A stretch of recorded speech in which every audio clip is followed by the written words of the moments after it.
Hello and welcome to the Town of Littleton Finance Committee FY2020 budget overview. My name is Fred Faulkner. I'm this year's chair of the Finance Committee, and with me is Gary Wilson. He's this year's vice chair, and I guess I'm going to be the pilot and he'll be the co-pilot for this momentous event. This year, we have current estimates of revenue and available funds to support a total operating expenditure increase of about $1.8 million, or about a 6.4% increase over 2019 levels. And as usual, we're assuming the full use of 2.5 levy limit increase, which adheres to our financial policies.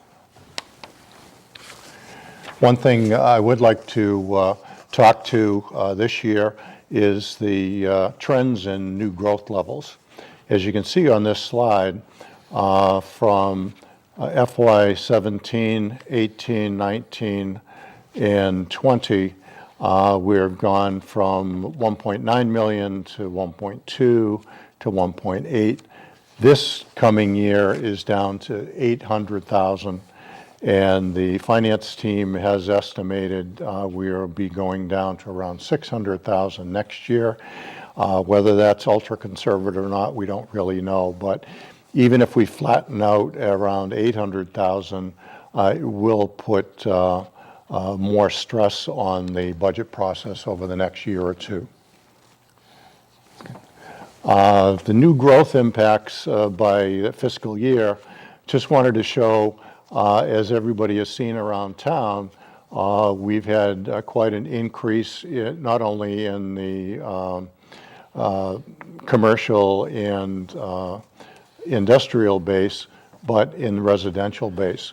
In FY17, we saw about $44 million in residential increase. 18 was 33 million. FY19 was a boon of about 63 million. FY20, we're expecting that to drop down closer to 25 million. Part of that is the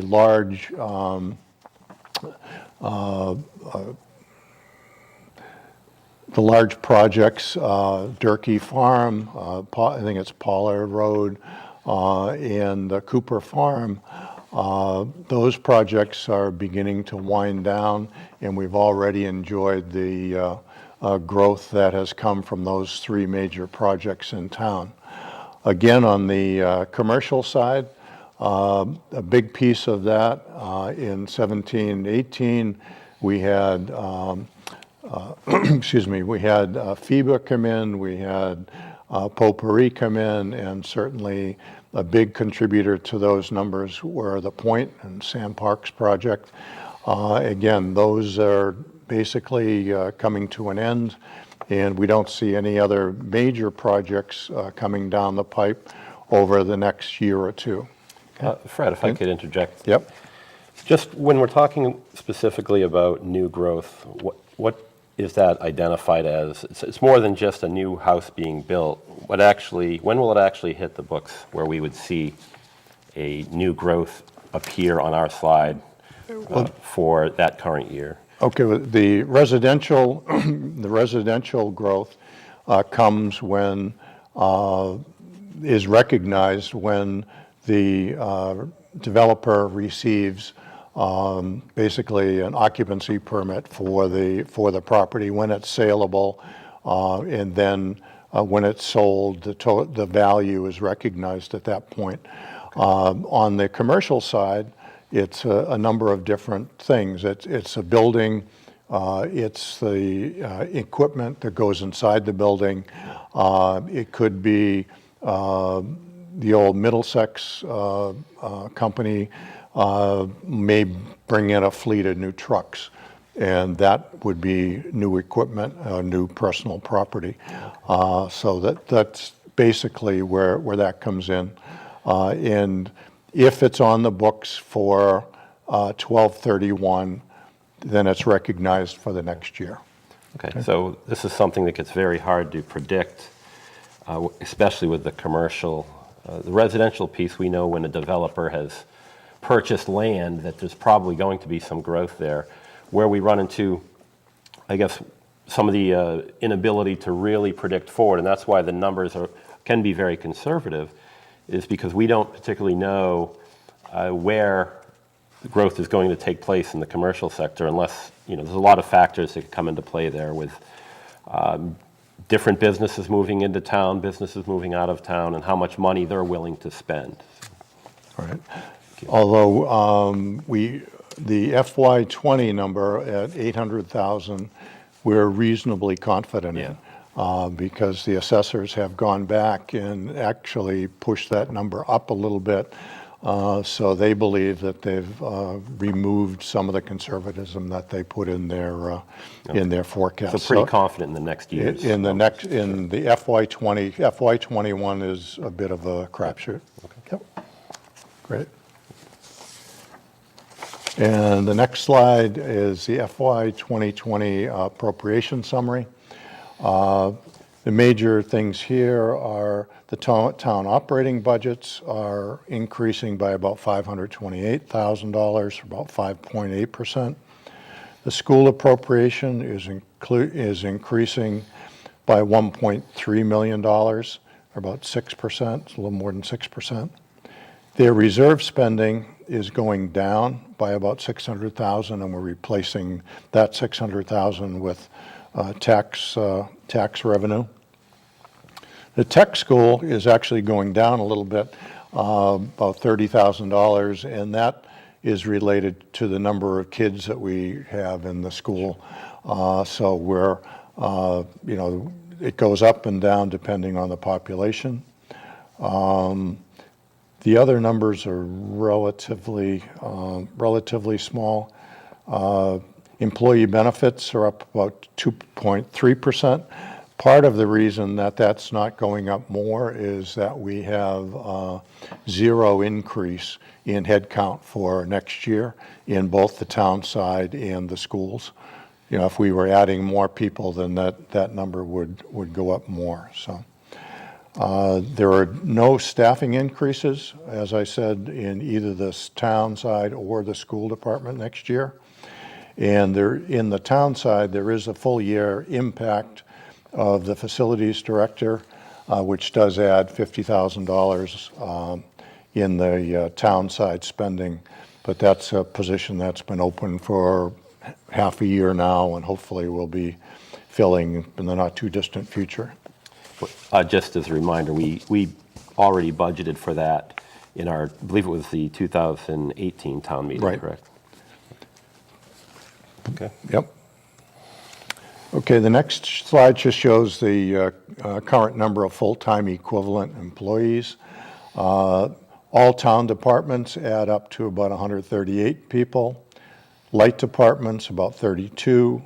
Water departments, around 11. And the school departments, around 305 people. The next slide begins to walk through the different departments and the spending. The general government, which is general administrative, selectmen, finance, legal, and land use. We're going up about 8% from $1.45 million to $1.582 million. Again, salaries are 2% cost of living plus steps on the salary grid. Operating expenses, town meeting increase by about $4,000 and to about $14,000 because of the additional equipment that we bring in for the audio-visual as well as the screens and the activities that are wrapped around town meeting. Public safety and police, fire, and EMS is up around 6% from $3.9 million to about $4.2 million. Again, the same thing. The operating expenses in the fire department were actually a decrease of $36,000. mainly on the training and education, because we brought in 6 EMT paramedics a year ago, which drove our training budget up last year. So it's coming back down to a more normal level this year. On the education, Littleton Public Schools and the technical school, again, the town's budget for the schools is going from $19.7 million to $21.1 million, or about $1.3 million increase. Neshoba Valley Tech is actually going down a little bit because we have 1 or 2 fewer kids in the school. So total education from the town side is going from $20,900,000 to $21,000,000, almost $600,000. The school increased appropriation about $1.3 million, and Neshoba Tech is actually decreasing by $33 million. So of the total $1.8 million worth of increases in the total budget this year, the school's $1.3 million is about 72% of that increase, and the town's total spending is about 28% of that total increase. And it must probably be noted that that's not too much out of the realm of where we expect the increase to be. It might be a little high for different reasons, whether we have different special education population in town, et cetera. One thing I would also note is some of these budgets that you're looking at, you know, the increase over the prior years, we're talking 6, 7, 8%, 9%. The concerning part, I guess, to that would be that we are trying to keep this within our 2.5% increase and new growth numbers, or what drive us to be able to keep this number within the levy without an override. So those are the things we have to look at down the road, or can we sustain increases, knowing that a lot of our budget increases are happening across the board, but we are staying within our 2.5% levy increase. So there's only 2 things that can happen. We have an override, or we continue to cultivate new growth, both residential and commercial, to keep up with this demand. Okay, the next slide is Public Works, highway, roadway, transfer station, cemetery, and snow and ice. Here we have about a 2.3% increase, and the major driver there is the total highway expenses are basically flat, and other expenses are basically flat. The highway improvements, we actually increased by about $10,000. The other piece of the highway department, the roadway, they receive about $400,000 a year in Chapter 90 funds. And when you see roads being ground up and repaved, or new sidewalks and whatnot being put in, most of that money that's being spent is state money that comes through the Chapter 90.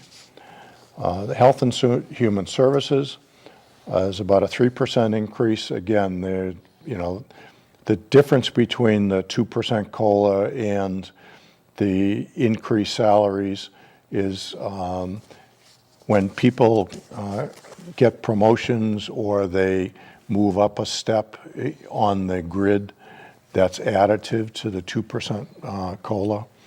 So that's why the wage number looks like it goes up more than 2%, and it actually does go up more than 2%. But it's a 2%, the scale goes up 2%, and if somebody gains a step or moves a different lane, they can get more funds than just the 2%. And that's true across all of the departments. So it's something important to recognize, is that we're showing the slide as a 2% increase, but the number, if you look up here and you're doing the math on a calculator, it's more than 2%. As we know that inside the grid of all our employees, people step over their careers. So that increase, like Fred had mentioned, can be, boy, I'd almost want to say there could be a 5% increase in there, depending on where you are in the grid and things like that. So just keep in mind, it's something that we have to watch. We have to keep that as our baseline number. The 2% increase, and a lot of this is also within the collective bargaining agreement with our BUEs. That drives that. So when we do a 3-year contract, we know that we're going to have that 2% every year until that contract runs out, and it can be renegotiated. Mm-hmm. All righty. The next slide is culture and recreation. It's park and rec and the library. Again, that total budget goes up almost 5%. The major operating expenses increases. We did increase the general fund contribution to Park and Rec Enterprise Fund by $19,000. What we're trying to do is to cover most of the overhead costs. So to keep the program costs to the point where people can afford to have their kids participate as much as possible. We also have an increase of $14,000 in the library department, and that's for books and materials, and that's a regulatory statute with the libraries. You have to have a certain percent of the total budget being spent on books and materials for the library, and that's a formulaic number, and we try to keep that to a minimum, but that is what the formula says we must spend. Other costs, which are insurance, legal, and public buildings and communications, are up 7% or so. Communications increase of $15,000. Tax relief for elderly and disabled, which is a program called TREAD. The initial appropriation of $25,000 to the existing fund is in there. Engineering expenses for PMBC is $25,000. Gasoline increase was about $10,000. And as I mentioned earlier, the facilities manager increase of $50,000 is the full year impact of that headcount that we budgeted for half a year last year and have not filled out yet. Okay. The fringe and retirement expenses, which includes health insurance, OPEB funding, and retirement assessment. And as you can see, this is a pretty large number. The percent only went up 2.3%, mainly because of not having many new employees. But as you can see, we're spending almost $10 million a year on the retirement, health insurance assessment for the town. Town portion of Medicare payroll tax is there for both benefit eligible and non-benefit eligible employees. Other post-employment benefit expenses, contribution to the trust fund to cover medical benefits for retirees. County retirement assessment, town's contribution again. Health insurance is town's contribution. And the unemployment insurance payments. So as in industry, a huge portion of any town or company's budget is the health insurance and retirement expenses for our employees. Debt service, long-term bonded debt service and short-term borrowing actually is going down about $200,000 this year. That's because we haven't added too much in the last 1 year. Now, over the next couple of years, right, that trend will shift because of some of the large projects that are on the radar screen. Next slide is a summary of some of the capital and one-time expenditures. We have about $1.9 million worth of planned expenditures. For the police department, it's $150,000 for vehicles maintenance and public safety radio system maintenance. Fire department is about $55,000. Last year, they got money for the new ladder truck, which should be showing up in the next several months.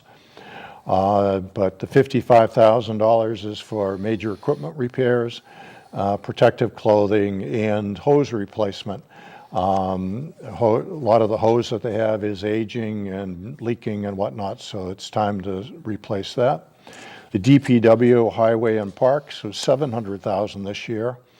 A major piece of equipment is one of the major dump trucks, which is over 30 years old, is being replaced, and that's close to $200,000, as I recall, Gary. Sure, and a lot of these, when we're talking about vehicles, the chiefs and DPW, they try to do a good job at keeping our our resources, which are our vehicles, in a running condition, in a safe condition. So that can happen.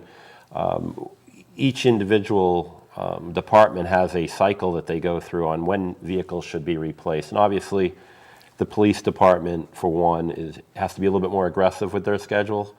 I think it's every 3 years a police vehicle will be rotated for a newer vehicle with the new updated equipment and things like that. And that's necessary because these vehicles are on the road and they have a heavy wear and tear.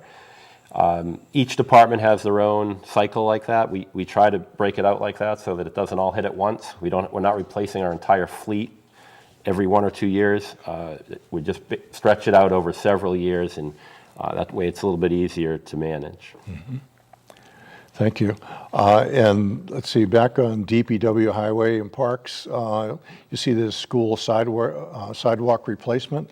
That's a $250,000 item, replacing the sidewalks and the edging on the sidewalks and making them ADA compliant up at the high school.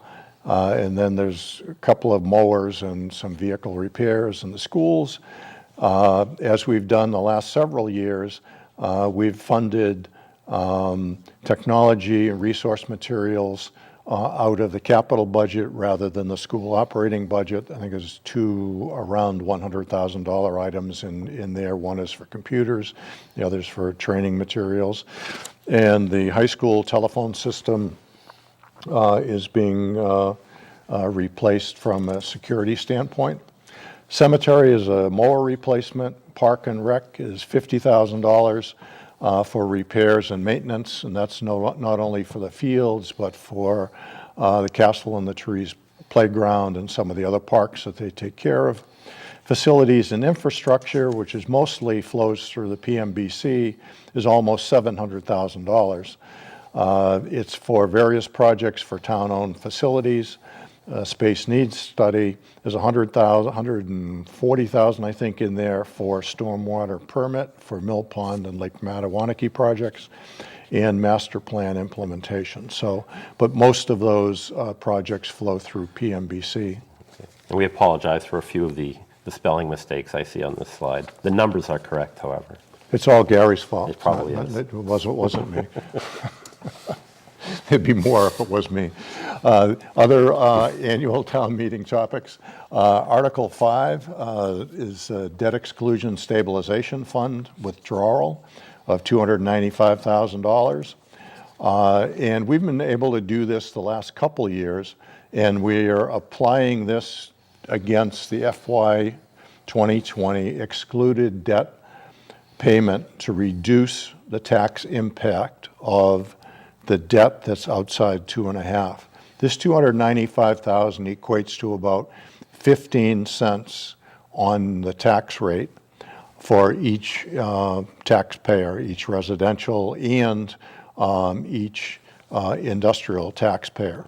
So if you have a $400,000 house, your house is valued at $400,000, it's about $60 off your tax bill that we're able to cover out of this debt exclusion stabilization fund. We put money in there when things were really good, and we asked you to sort of trust us that we'd use the money expeditiously. And this is one way that we're able to use the funds to help alleviate a little bit of the tax burden on everybody. Right, it's also an indicator of a very healthy economy and strong financial policies by doing that as much as you can. A lot of towns aren't afforded the ability to do that. So it's something to keep an eye on, try to keep those numbers as high as possible, and it keeps our debt level low and manageable, and keeps it from getting out of control, just like any household debt. So, okay, Article 11 is a stabilization fund, and again, by policy, this is a minimum payment into the stabilization fund per our financial policy. Article 12 is capital stabilization fund deposit of $300,000. Again, if we have the funds to do that on a one-time basis, we try to make sure that we put money into that savings account. Now, Fred, just to look, as we look at these, a little bit of the history on the stabilization funds per our financial policies. This year, I believe, we're doing a minimum. Minimum, right. Is that correct? So that's another thing to look at. In the past, we've had much more flexibility with our numbers, that we could actually increase that percentage, that 1%. We could add more into that, which is, once again, a strong financial indicator. That number has been reduced to the minimum amount in our financial policy. So that's another indicator that our economy is slowing a little bit, so we have to get creative moving forward over the next few years. Right, and that's a good point, Gary, because there's one thing that we didn't put on here was the CPC extra 2% match. Sure. We have a 1% surcharge for CPC that everybody pays on their tax bill.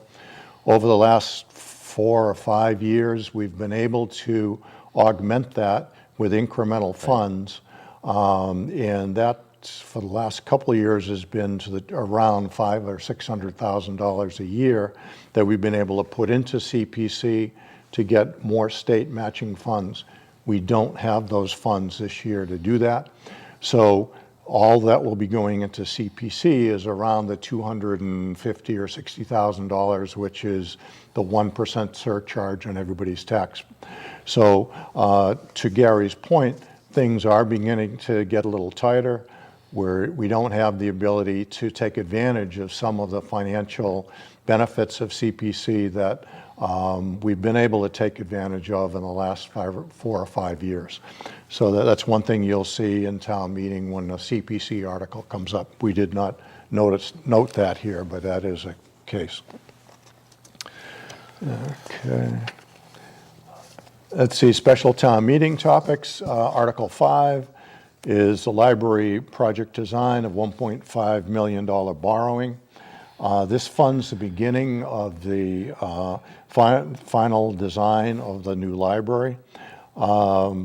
We are number 1 on the list for the State Library Commission to release funds to the town of Littleton for the library project. Once the State Library Commission releases those funds or notifies the town that they have funds available to release to the town has 6 months to vote to accept the library project or not. If we accept the library project, the $5.8 million would be available to the town to offset some of the costs for the library project. If the town decides not to accept those funds, then the town would have to fund the entire library project on its own, should we decide to go forward. Or if the town obviously decided not to go forward with the library project, those funds would not come to the town. So that's one thing to think about as you're thinking about the $1.5 million borrowing article in the special town meeting. Sure, and just to add a little bit more to that, so in July is when we're expected to hear from the Library Commission that money will be released. That's why you see the project design money being requested at the May town meeting. In the special, excuse me.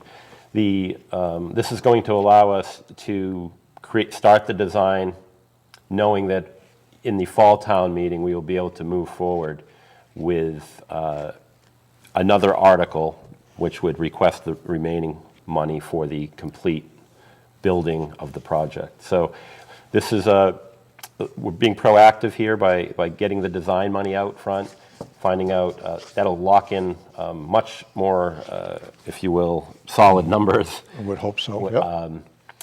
And it also just gives us the town and individuals an opportunity to meet with the designer. I've seen a lot of different meetings over the next several weeks to actually meet with the designer, the architect, and have input on what the design can look like and ask any questions that you have. Great. Then Article 6 establishes a Senior Center Stabilization Fund. This transfers $3 million from capital stabilization to a new dedicated senior stabilization fund. The selectmen want to do this to show good faith with the seniors. From a financial standpoint, it basically all but drains the capital stabilization fund and reduces the flexibility of that $3 million, although it takes a 2/3 vote to pull money out of the capital stabilization fund to put it into the new capital stabilization fund for the senior center. It will also require a 2/3 vote to take the money out of the new senior center capital stabilization fund whenever that time comes in the future. So this is an article that's sponsored by the selectmen to show good faith to the seniors that they're finally serious about doing something for a senior center. And just on policies and bond rating, the town has retained our AAA bond rating, and it literally has saved us millions of dollars in bond costs and interest rates over the last several years. Key criteria for the rating is to have good financial policies and to not only have the policies, but show that you're living by those policies. We have an interboard working group on policies which codify the present practices and are planning for future. We try to meet on an annual basis to at least look at the policies, see if there's anything that either needs or wants to be looked at as things change in the town. And the goal of this group, and certainly the financial policies, is a long-term financial stability for the town. So that's one thing that the Finance Committee is really committed to try to maintain attention on these policies and to try to protect our AAA bond rating, because that truly saves all of us money. Looking forward, we have several major projects coming down the pipe. Certainly the new library, which we would expect to see in the fall town meeting, unless something really strange happens with the funding mechanism from the state. We'll be, as Gary said, we'll be hearing about that in July, and hopefully we'll have the design and reasonable costs for the fall town meeting. The senior center, there are several articles you'll see on that. The town will be asking you to put $3 million aside for this. At this point, I truly don't have a clue as to what the cost will be at the end of the day for this project. But you know, all we have to put in the bank for it is $3 million, and we're putting basically all of that money in there. And then the town-wide space needs study.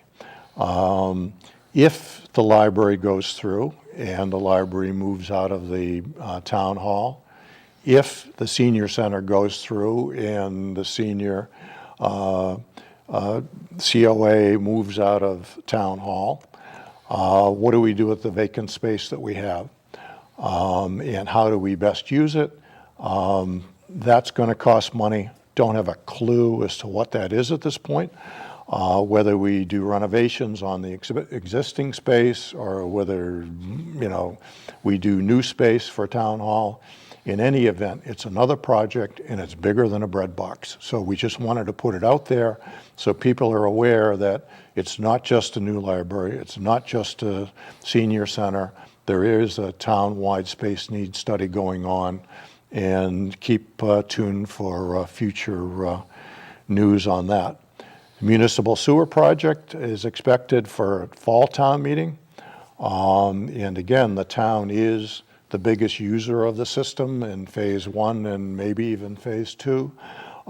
So all of us as taxpayers should have an interest in how this project is moving forward. And we should see better financial numbers over the next several months as they get ready to come forward for fall town meeting. The Long Lake Beach facility has been put on hold as part of the townwide space needs study. But anybody that's been to the beach over the last many years knows that the building down there is getting pretty long in the tooth, and something needs to be done with it. So that's on the horizon. Not sure how big a deal it's going to be, but it's something else. And one thing to think about, we're beginning to think about, is potential Shaker Lane school renovation. It was 30 years ago that we renovated Shaker Lane. We have continued to put funds into Shaker Lane to try to maintain it as reasonably as we can. But one of these days, that project will be coming back around as a renovation project for the town. And, it's probably a $3, $4, $5, maybe more $1 million project in the probably not too distant future. And whether state grants are available or not, we don't know. So, but again, those are just the ones that we've seen that are on our radar screen. And the last thing we put on this particular list is the new housing trust that was formed by past town meeting. We'll be funding that, assuming the town votes to do that, with about $500,000 coming out of the CPC funds. And those funds will go to the housing trust to spend as they see fit. And one thing that we as a finance committee are urging the trust to do is to put in place policies and procedures for how they look at projects, how they maintain the funds, how they spend the funds, and a long-term funding plan for the housing trust. It took us years to build up $500,000 in the CPC. We're taking it all out in one lump sum. $500,000 sounds like a lot of money until you start spending it. And we want to make sure that the Housing Trust brings back to the selectmen and the Finance Committee what their vision of a long-range funding plan for these activities are, so we can plug that into our financial planning as we go forward. And as a wrap-up, Gary would like to talk a little bit about our financial report that's in the booklet, and we would encourage everybody to come out to town meeting, participate in town meeting. If you have questions or concerns, don't be afraid to stand up and ask questions. It's your town meeting. It's not the selectmen's town meeting. It's not the finance committee's town meeting. It's your town meeting. And you should feel empowered to stand up, speak your mind, ask questions of any of us, whether it's a town board or a petitioner that's bringing a petition forward. So we encourage you to do that. Gary, if you know. Sure, and I echo that. And May 6th at 7 p.m. is the town meeting, so show up. So in the town meeting report that everybody should be receiving in the mail in town, we if you notice in the first page, page 7 has the Finance Committee report for fiscal year 2020. We create this every year. It's kind of a synopsis of our view of how our financial climate is. Gives a little bit more information on going forward. I know as a resident, you know, people go through different phases, if you will, of life in a town. And some are here, you know, they have children, and that becomes the focal point of the school systems and things like that, all the way up. You know, now we're dealing with seniors that are in need of facilities. So, and all the services that come in between and what make a town great: libraries, fire stations, police stations. So all of these things have to be juggled, whether you're here for a few years or whether you're here for, you know, a lifetime. The Finance Committee is always looking long-term, long vision. It's necessary, and it's a charge that we all take very serious. So within the town report, I wanted to highlight, you know, 2 paragraphs that I will actually read right out of the report. Also important to note is that the town is undergoing significant changes in leadership, with both the town administrator and director of finance and budget leaving. With them leaves decades of experience and knowledge of the town and its inner workings. We recognize change as also an opportunity to look at things with new perspectives and ideas. We look forward to working with the new town administrator and town accountant to continue Littleton on its solid financial path. That's something that we didn't talk too much about. When a town transitions, for sure, you know, when you lose key personnel, losing one key person is, you know, is a challenge to any town. Losing 2, we really have to look at things. It may be a time for change. It may be a time for new ideas, absolutely. So, like when we're looking at the experience that has left the town in the last several months, and we're bringing in new experience, I think we also bring in wonderful new ideas and an opportunity. New opportunities, yeah. So the second paragraph I wanted to highlight was just after reviewing the town's budget process, updated all the new Munis system, the new financial software. We believe that it's probably a good time to create new budget, you know, timelines and things like that. Maybe not create new ones, but to really look at our practice on how we look at our entire timeline for our budget over the year. And maybe we should be meeting earlier with department heads, things like that, to really have a solid idea, especially as money starts to get a little bit tighter due to the climate that we're under. These things are going to become very important. And the fact that we have potentially a new finance director or an accountant coming into the town, and a town administrator, this is probably a great opportunity to get them involved, perhaps with a working group to really relook at these policies and our timelines, our budget timeline over the year. Great. Okay, thank you, Gary. And Thank you. Thank you, one and all, for spending a few minutes with us, and hopefully we've clarified our thought process on the 2020 budget. Thank you.